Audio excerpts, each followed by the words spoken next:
এখন ভোর 4:30 বাজে। মাহি ঘুম থেকে উঠে গেছে, কারণ এই দেখো পাপা এখন কোথায় যাচ্ছে। পাপাকে এখন টাটা করবে মাম্মা।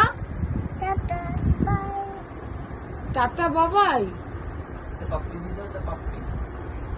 হাতে একটা ফ্লাইং কিস দিয়ে দাও তো বাবাকে।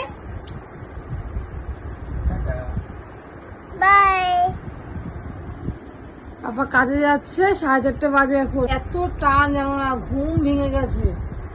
এখন উঠে বসে বসে শোনা এখন পাপাকে পাপা টাটা বাই কত কিছু বলছে।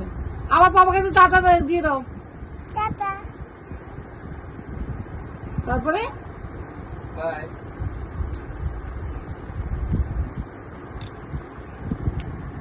মন বলছে না, মন মানছে না, তবুও যেতে দিতে হচ্ছে পাপাকে, তাই তো। এই যে পাপা, এটা মাহির পাপা। পাপাকে একটু টাটা করে দাও। বাই। ভালো করে টাটা বাবাই ভালো।